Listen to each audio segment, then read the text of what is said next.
Namaste. Welcome to this Carnatic music series titled as Manoranjani. And today we are going to start with this first episode, which is dedicated to Bhagavan Ganesha. Carnatic music has been one of the traditional classical music of our country. In fact, our country has had only one traditional music, Shastriya Sangeeta, but then down the history, due to several changes, it has now what we today recognize it as Hindustani classical music, and what is confined to the southern India, it is the Carnatic classical music. So in that tradition, we are launching myself and my good friend Satish Venkateshwaran from Delhi. We are launching this series of episodes where we will be taking Carnatic Kritis and trying to understand all possible aspects from them. We have several Vagayakaras, several composers, and popular among them are the Trinities. So for today's series, since it's the first one, and it is dedicated to Bhagavan Ganesha, we have taken up two compositions of Sri Muthuswami Dikshitar. Among the Trinities, he has a maximum number of compositions on Ganesha, I think 25 or so. And interestingly, Shama Shastri does not have any composition on Ganesha.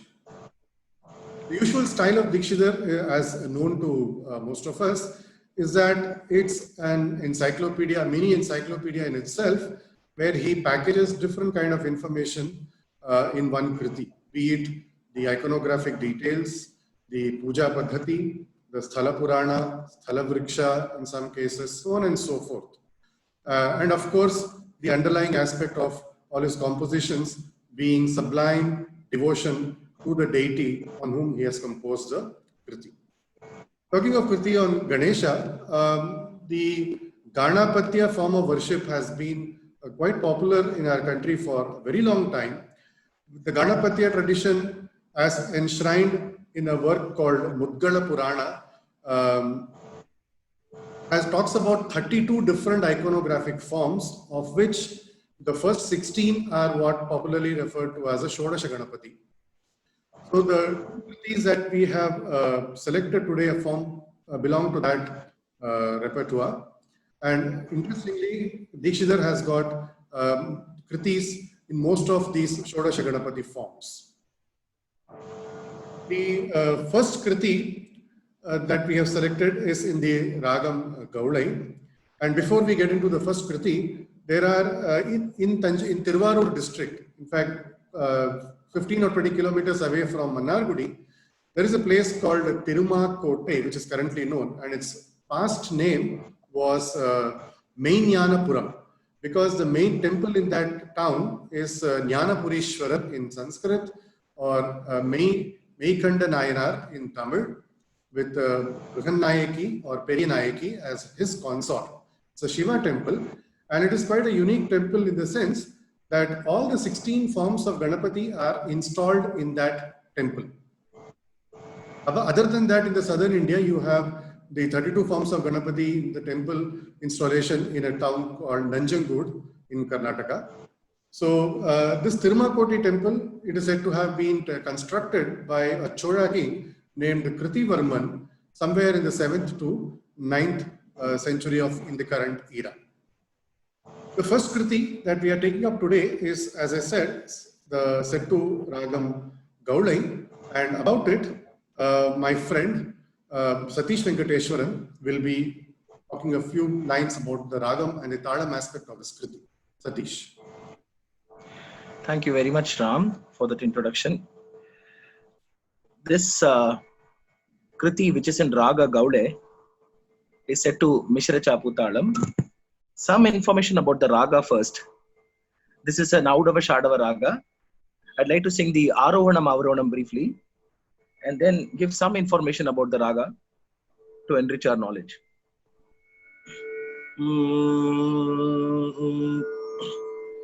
Sare ma pa ni sa sani pa ma re ga ma re sa. So from the Swarasthanas, we can easily make out that this is a Janyu of Maya Malava Gaule.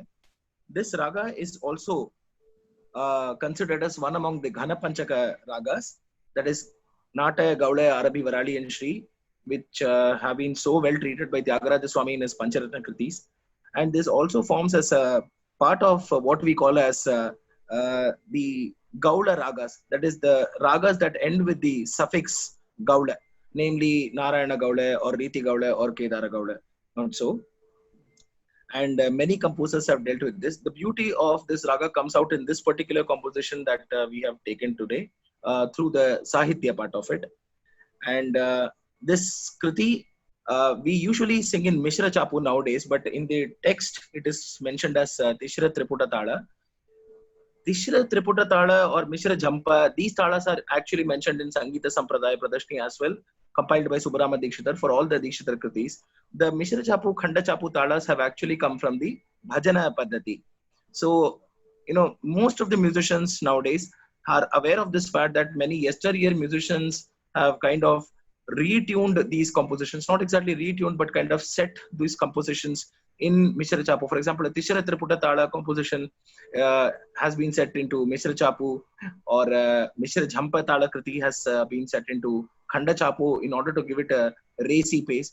One good example is Shri Venugopala, of which we can hear both versions. That is a version in Mishra Jhampa. We can also hear a version in Khanda Chapu. So similarly, I'm sure this is how this Kriti is also sung in Mishra Chapu, attributing to its present form to probably a yesteryear musician's contribution in doing such a kind of a thing. Before I begin the composition, I'd request my friend Ram to explain the Sahitya part of it and also mention how the Raga Mudra comes in this composition, and then we would go into the composition. Over to Ram. Yeah, thank you, Satish, for that good insights about the change in the talam as mentioned in the text and as it is in vogue. So coming back to this Kriti, Gaule Kriti, that is Sri Mahaganapati Avatuma Siddhivinayako Matanga Mukha. So this has got a very beautiful anecdote associated with this Kriti. It has come to us through the legend that this Sundaramurti Nayanar wanted some gold for his wife. So he goes and prays to Tyagaraja, and at that time, in fact, the Bhagavan Tyagaraja was actually in a place called, was visiting Akshayalinga, was at Akshayalinga temple at Kivalur.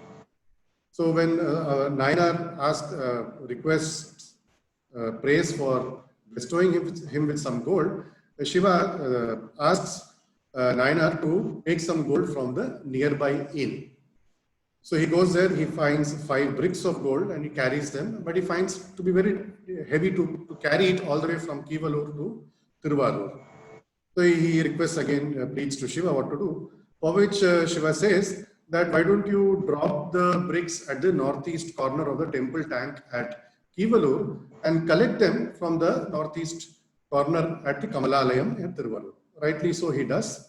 And when he comes to Tiruvarur, he finds those bricks at the northeast corner at the Kamalalayam temple tank, and he takes those bricks to the goldsmith. To his utter dismay, the goldsmith says that these are not of good quality gold. So again, Sundaramurti Nayanar becomes unhappy, and he has none other than but to Tyagaraja to go to. So he again comes to Tyagaraja and says his problem, to which Tyagaraja commands him to go and show these bricks to the temple goldsmith. So, right obeying his words, Sundaramurti Nayanar goes for finding the temple goldsmith, where he is confronted by somebody called Muttanna Achari. And he says that his father is Shiva Achari and his brother is Murugeshan Achari. So it turns out that this Muttanna Achari is nothing but Lord Vinayaka. And then the moment Muttanna Achari kind of tests it, sees it, the purity of the golden brick comes back, and this is beautifully captured also in the Kriti Suvarna Karsha, because Karsha could also mean the one who has the radiance of gold by which he attracts, and it also means, Karshana also means to scratch.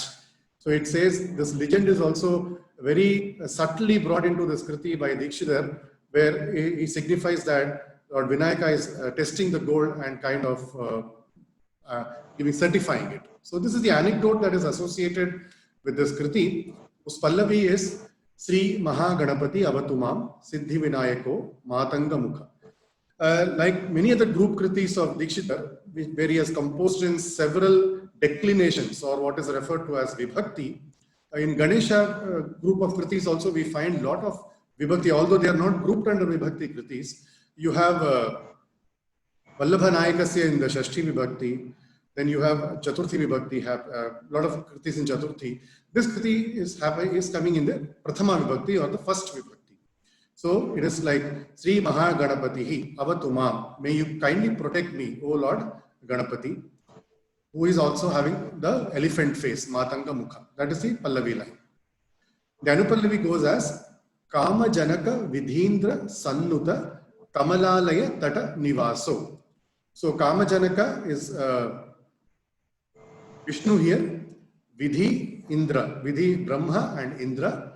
So the one who is being worshipped by all these mighty gods, and the one who resides at the banks of Kamalalaya, Kamalalaya Tata Nivaso. So this gives us a clear indication that Dikshidhar is referring to the Vinayaka installation at the banks of Kamalalaya. By the way, the Tiruvarur temple has got 80 plus Vinayaka installations, and 3 of them are quite prominent, and one of them even today is very popularly referred to as Maturaitha Pillayar. Maturaitha in Tamil is a term that is used for testing the gold. So this again ascertains the identification of the deity to be the one who is installed at the banks of Kamalalaya.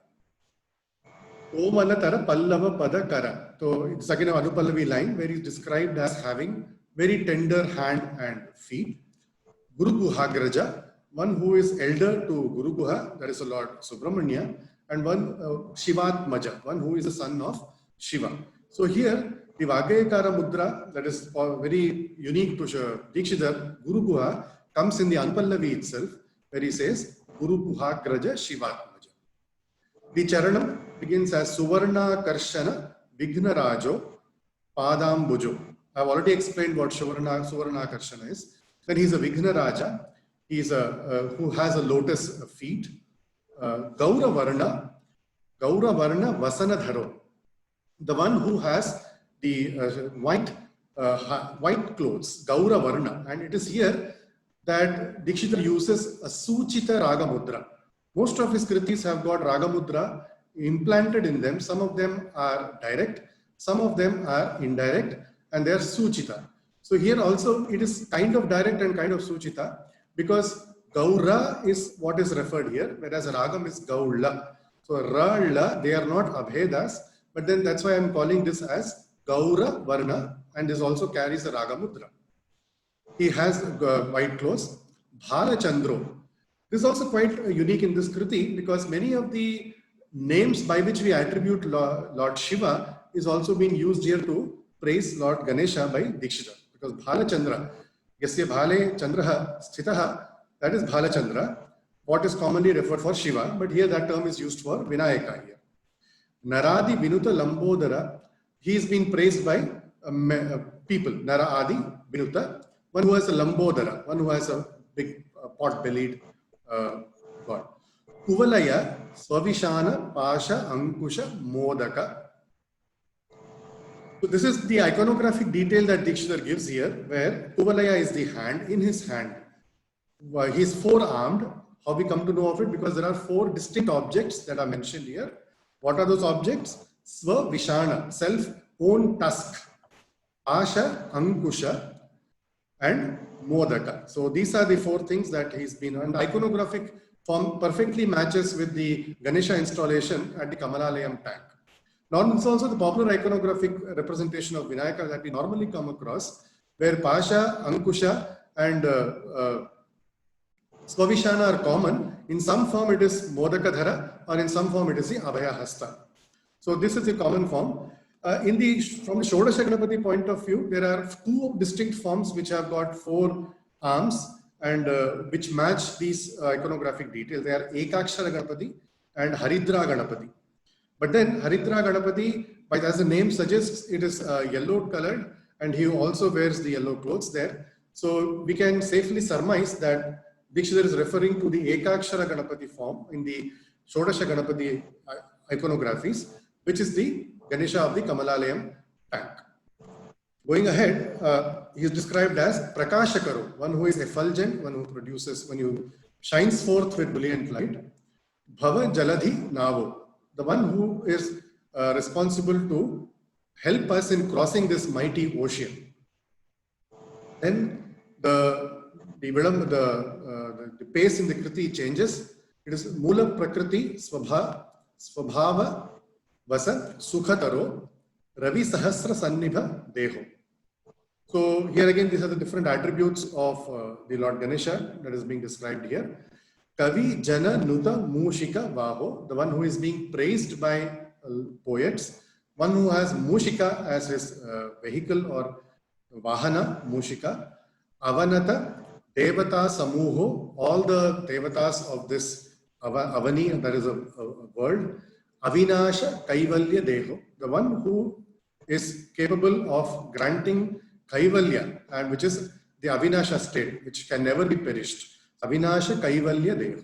So this is the broad meaning of this Kriti. Now I will have my friend Satish who will present this Kriti for us. Satish.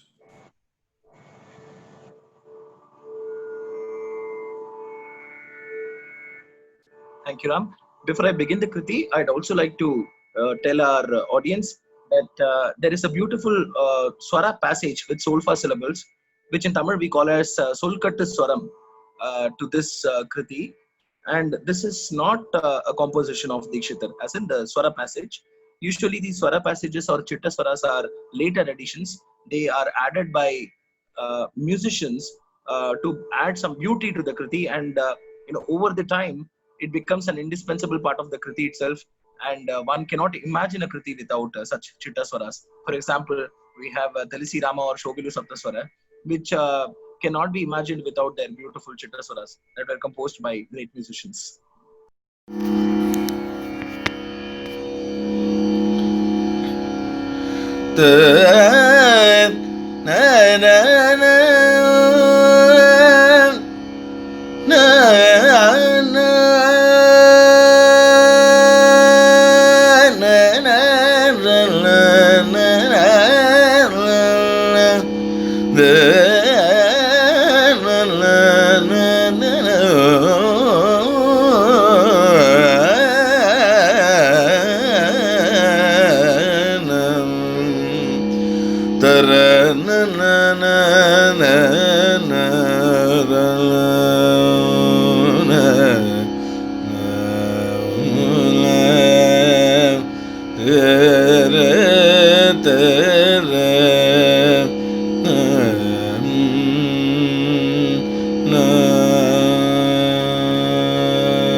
Shri Maha Ganapati Ravatuma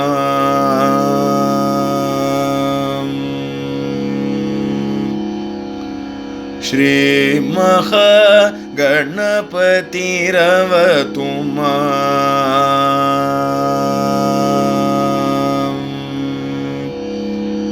Shri Maha Ganapati Ravatumam Shri Maha Ganapati Ravatumam Shri Maha Ganapati Ravatumam Shri Maha Ganapati Ravatumam Siddhi Vinayako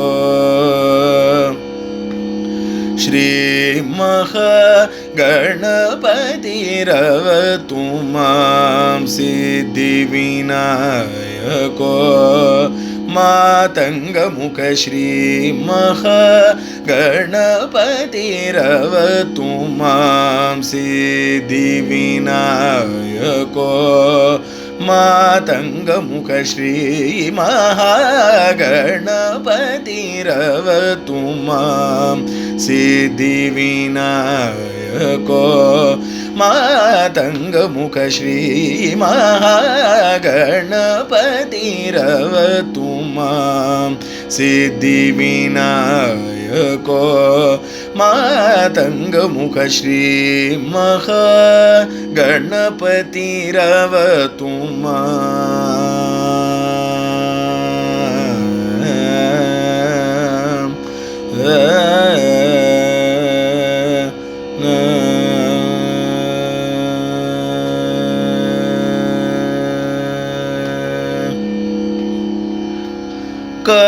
कामजनक विधीन्द्र सन्नुत कामजनक विधीन्द्र सन्नुत कमललय तटनिवासो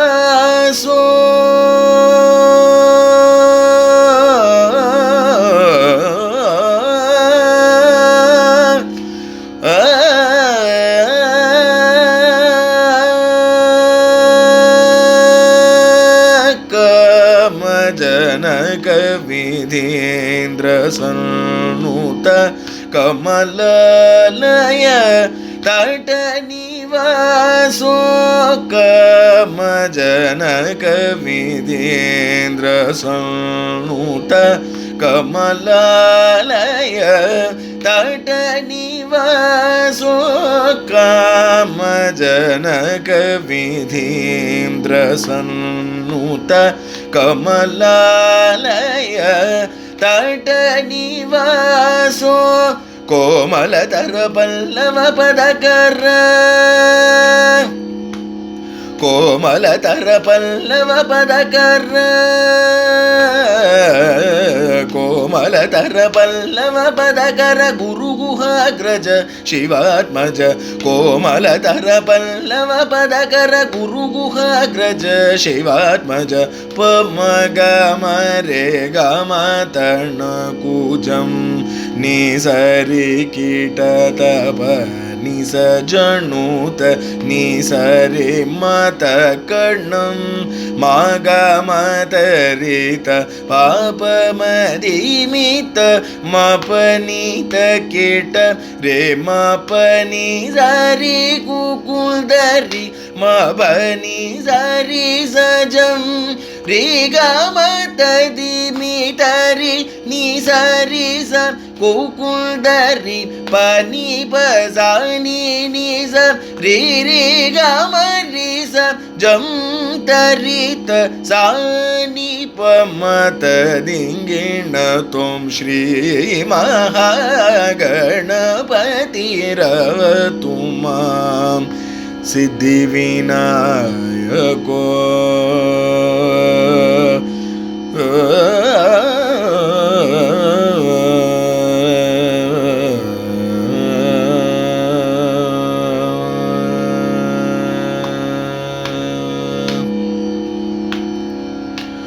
सुवर्ण कर्षण विघ्नराजो पादाम्बुजो गौरवर्णवसनधरो फालचन्द्रो सुवर्ण कर्षण विघ्नराजो पादाम्बुजो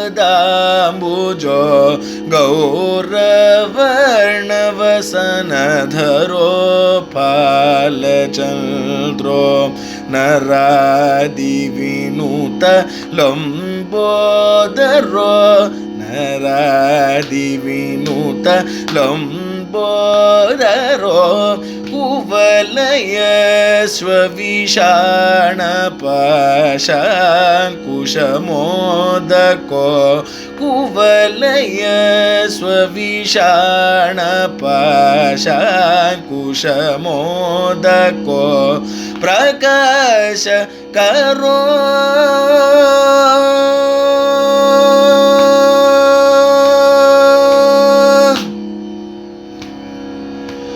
प्रकाश प्रकाश करो भव जलधि नावो प्रकाश करो भव जलधि नावो मूल प्रकृति स्वभाव सुख करो प्रकाश करो भव जलधि नावो मूल प्रकृति स्वभाव सुख करो रवि सहस्र सन्निभ देहो कवि जननुत मूषिक वाहो रवि सहस्र सन्निभ देहो कवि जननुत मूषिक वाहो अवनत देवता समूहो अविनाश कैवल्य देहो अवनत देवता समूहो अविनाश कैवल्य देहो पम गम रे गम तर्ण कुजम निसरि कीट तप निस जणुत निसरि मत कडम मग मत रि तप मदि मित मप नित कीट रि मप निसरि कुकुंदरि मप निसरि दजम रि गम तदि मित रि निसरि द कुकुंदरि पनि पस नि रि सरि रि गम रि सजम तरि तसानि पम तदि कीट तो श्री महा गणपति रवतु मां सिद्धि विनायको मातंग मुख श्री महा गणपति रवतु मां सिद्धि विनायको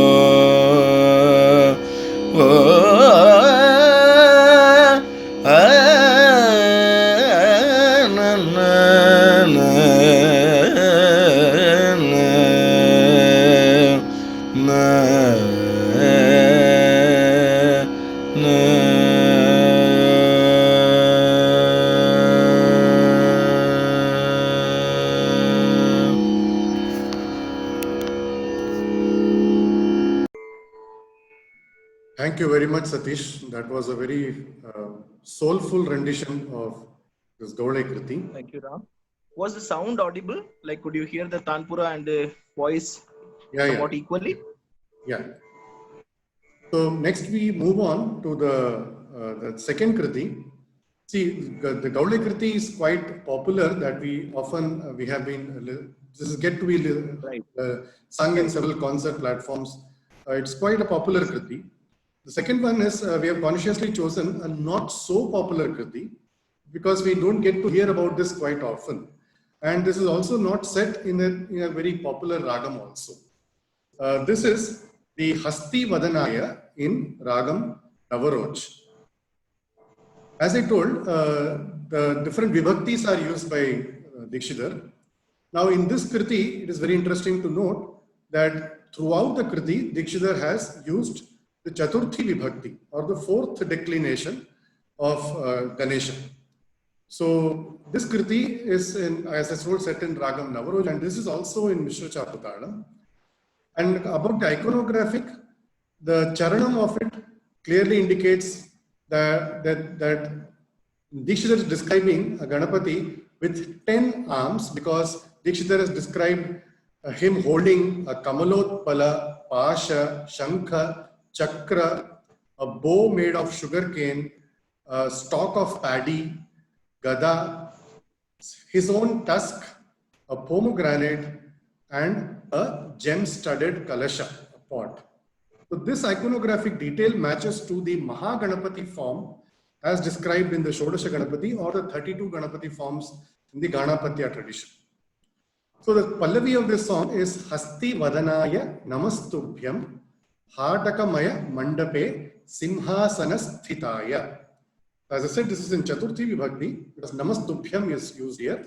All other, the Shabda comes in the Chaturthi form. So Hasti Vadanaya, the one who has the elephant form.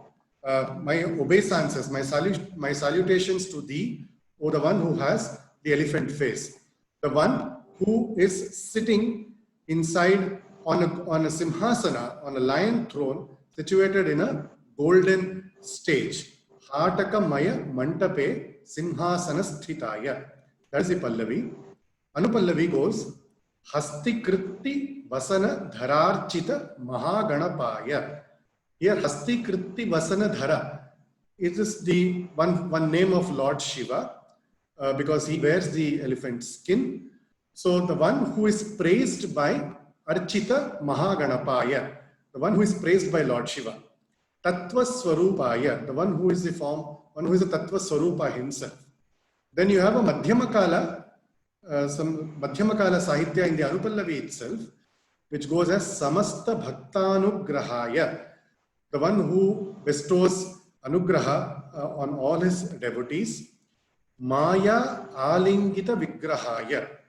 This could be understood in two different forms, where Maya could also refer to his consort, or the one who has, Maya is one whose form Maya is embracing, or the one who is embraced by Maya. In other words, the one who has complete control over of the illusions, or one who can dispel the illusion. So we can take it in any form, Maya Alingita Vigrahaya. That was the Anupallavi. The Charanam starts with, again, the iconographic detail that I had explained a few minutes back. Kamalotpala Pasha Shankha Chakrekshu Karmuka Vrihayagra Kada Nija Vishana Matulanga Ratna Kalasha Dharana Karambujaya. All these 10 forms, one who holds in his hand.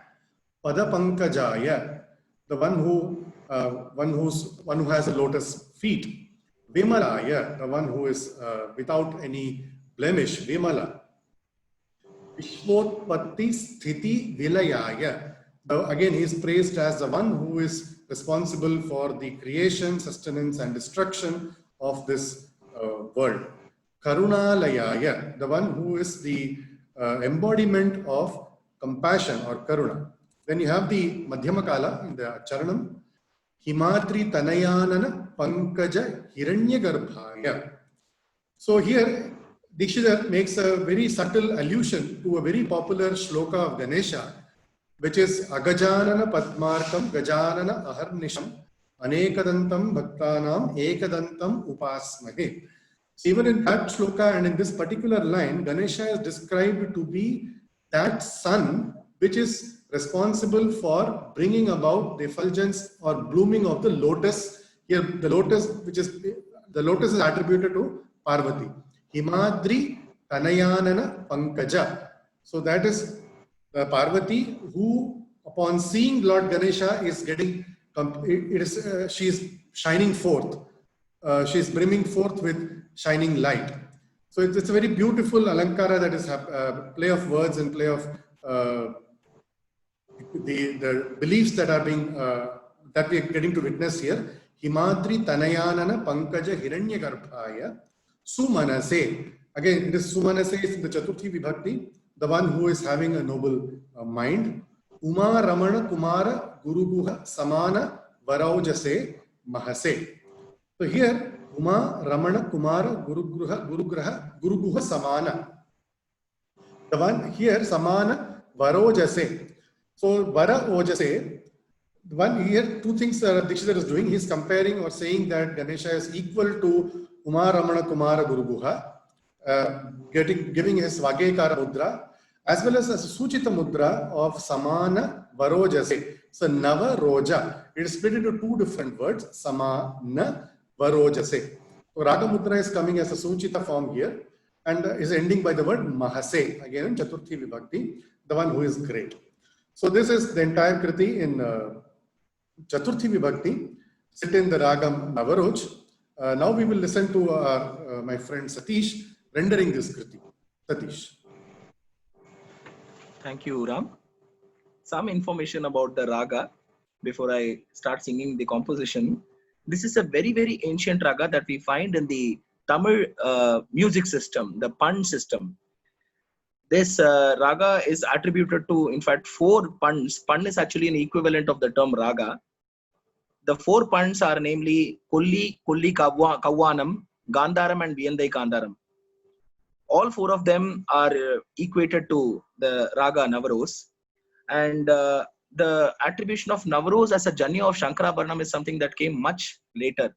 Shankarabharanam is considered as a Melakarta Raga that we all know, but it is much, much older. So the system of attributing a Raga to a particular Mela came much later. In fact, Shankarabharanam is also a Pan that is seen in the Tevaram Ishai system by the name Param Panchuram.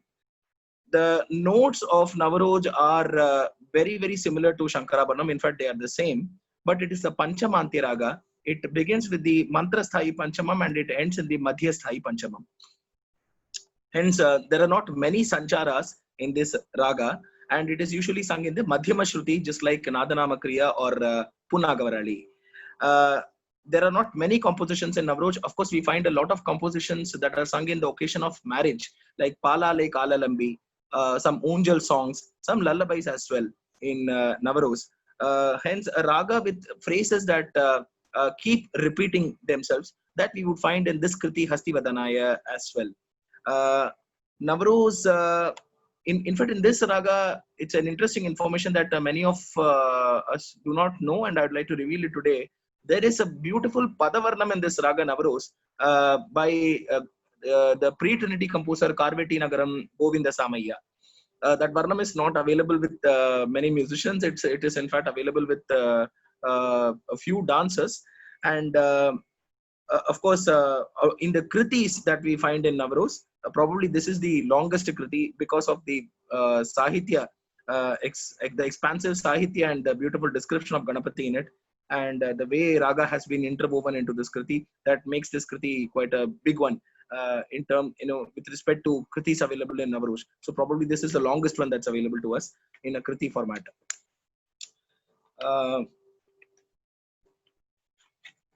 Of course, as told by my friend Ram, this is also set in Mishra Chapu, probably Tishra Tripute, but now we sing it in Mishra Chapu. I'll present the Kriti now.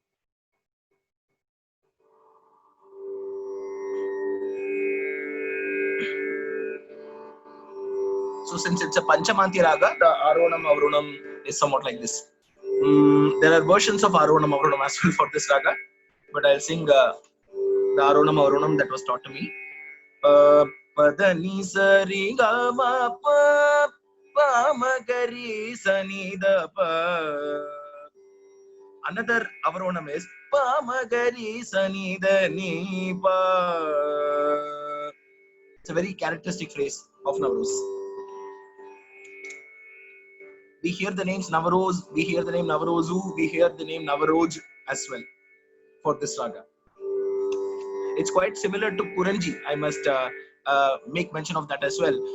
Many people, in fact, confuse Kuranji with Navaroz, but we need to understand that Kuranji is a Daivatantya raga, that is a raga that ends in the Daivata note in the middle octave, whereas Navaroz is a Panchamantya raga.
Namastubhyam Hastivadanaya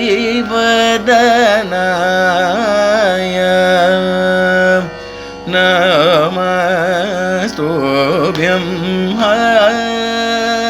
Hastivadanaya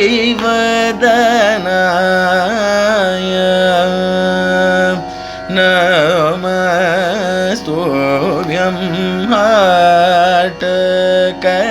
Mayamurtape Simhasana Stitaya स्तिवदनाय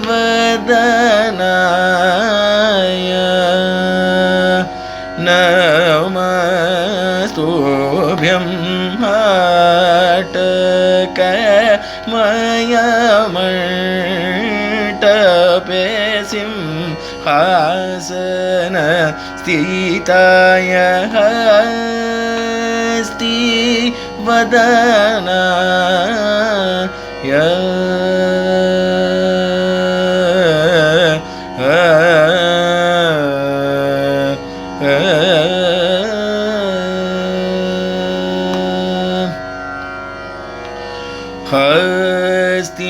हस्तीकृति वसनदराचित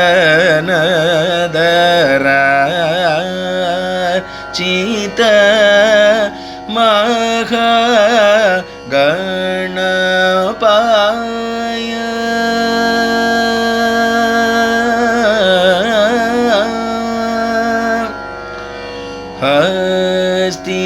हस्तीकृति वसनदराचित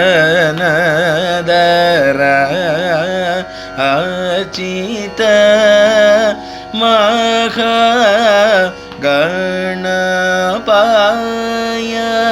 त्वत्स्वरूपाय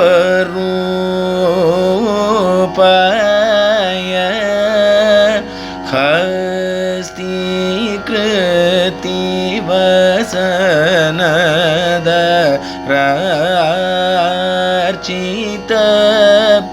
महागणपाय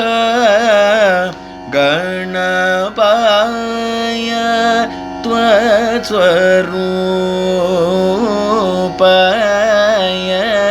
समस्त भक्तानुग्रहाय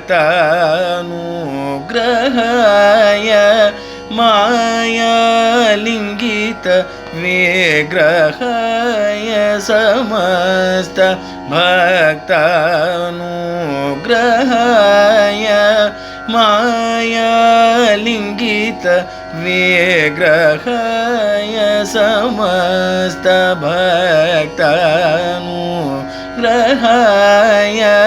मायालिङ्गित विग्रहाय हस्तिवदनाय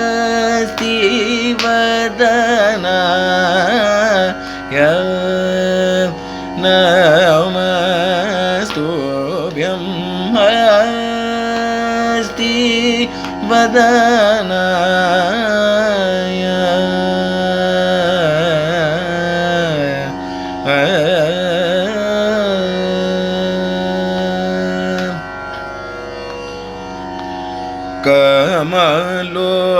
कमलोत्पल पाशशङ्ख चक्रेक्षुकार्मुक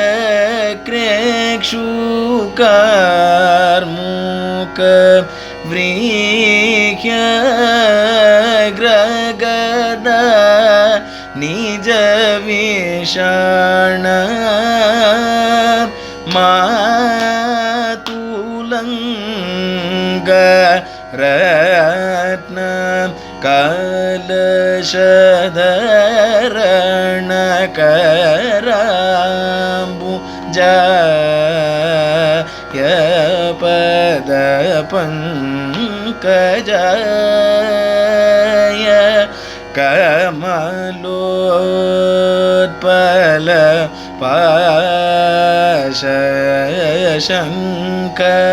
चक्रेक्षुकार्मुक व्रीह्यग्रगदा निजविषाण मातुलङ्ग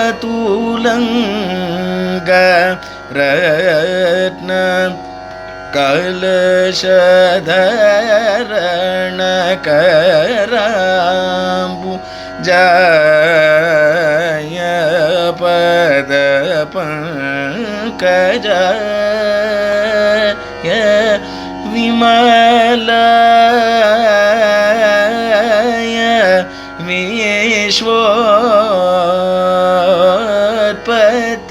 स्थिति विलय करुणालय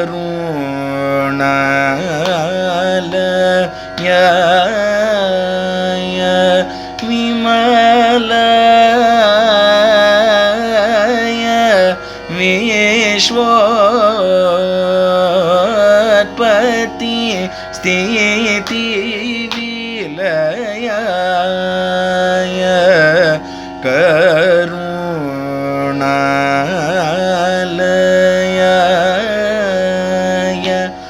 हिमाद्रितनयानन पंकज हिरण्यगर्भाय सुमनसे उमारमण कुमार गुरुगुह समानवरोजसे महसे हिमाद्रितनयानन पंकज हिरण्यगर्भाय सुमनसे उमारमण कुमार गुरुगुह समानवरोजसे महसे स्तिवदनाय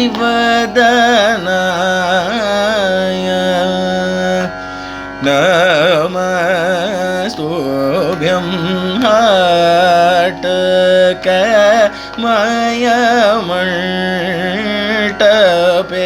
सिंहासन स्थिताय स्तिवदनाय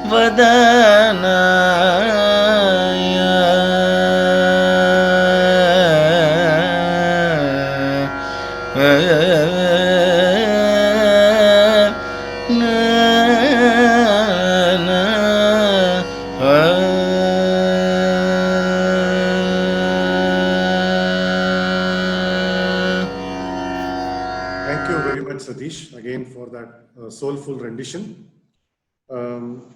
Had it not been for the sublime bhakti of Dikshitar, or for that matter, any of our traditional composers, I am sure we would not have had such kind of outpourings, which in the form of these kritis.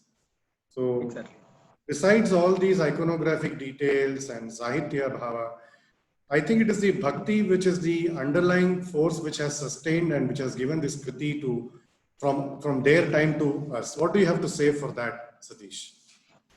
Yeah, absolutely, it is important because as a musician, whenever my gurus taught me music, they always said that bhakti is the main component of singing any composition because that enables you to connect to a higher realm.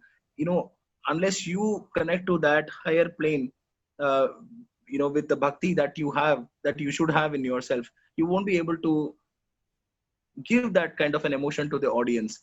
This is something that I personally feel because it is an unspoken connection between the audience and us performers. So if you just sing something intellectually, it may probably stimulate the audience also intellectually. What you feel inside you, that is also felt by the audience. An audience, a member of the audience can just be an atheist who doesn't believe in God, but still that kind of a spiritual connection comes, between you and the audience only if you also experience that. So that bhakti element is so important. So that is not just something that my gurus advised me, but it was something that was greatly how should I say it, that was something that was always said by legends like MS Subbulakshmi also. She would always say that music is something important, Mukyanda, that is definitely important, but bhakti is the most important element. So she would always advise young musicians that musicians are all singing so well, they should always practice a lot, but more than anything else bhakti is important. And that was something that was given to her also, that was also advised to her by great acharyas like Kanchi Paramacharya, and that is what people like DK Patamal also followed. So that is so important. And when you actually look at composers like Muthuswami Dikshitar, they themselves were Sri Vidya Upasakas. That I don't think without that mantra siddhi that they got through these upasana paddhatis, and by the blessings of that their gurus like Chidambaranatha Yogi and all, they would have got something like this. They would have been able to compose these many compositions on the iconographies, or on the Tirtha Mahima, the Sthala Mahima, including all components, and also knitting all of them into such beautiful compositions through exquisite music. It is not just Sahitya but also the music part of it. I think if the composer is great because of the unparalleled devotion that he had, that probably we do not have. Hence those compositions, they stand how should I say it, they can be identified. They are definitely different from the modern day compositions that we get. Not that the other compositions that are composed nowadays in the current century or in the last century are inferior or anything, but definitely you can't compare them to the standards of the Dikshita Kritis or the kritis of Shama Shastri or Tyagaraja for that matter. So bhakti is a very, very important element. And that is the reason why there are many, many musicians, but few musicians are identified as people who are soulful singers who evoke bhakti rasa in you. That should be the ultimate target, and that is how you can move yourself, you can move the audience also, and you can actually attain spiritual heights in your journey as a musician and as a sadhaka. And music is a extremely important tool in that. My guru would always say, my spiritual guru, that some of the yogic asanas or something that he would practice, and through some hatha yoga techniques, he would always say that sometimes you sing, that is he would refer to me, he'd say that when I listen to you sing, I don't even have to use those sadhanas, those hatha asanas to attain that yogic concentration or meditation level. I just get it when you sing. So I think it is the element of devotion that propels a sadhaka towards that spiritual path as well. So it is something that cannot be debated. If you look at everything from a very, very cerebral point of view, then maybe you would lack that connection with God. And our scriptures, our spirituality, everything is based on worship of godheads, goddesses, and for us they exist. For people for whom it does not exist, they may argue in any number of ways, and they can be convincing also. But without bhakti, you cannot reach somebody's heart. You can reach somebody intellectually, but you cannot reach them spiritually. That is my humble opinion. And thank you, Satish. Thank you for that yes. very beautiful insight. Needless to say that it was Tyagaraja who said, Bhakti leni narajanam enduku. So it is in that tradition of Nadopasana that we will be carrying some more a series and some more episodes in this series of Manoranjani. Keep watching this for the next episode, which will be also based on some thematic concept of our Carnatic music. So with that few words, we take your leave. Thank you very much. Namaste. Thank you. Namaste.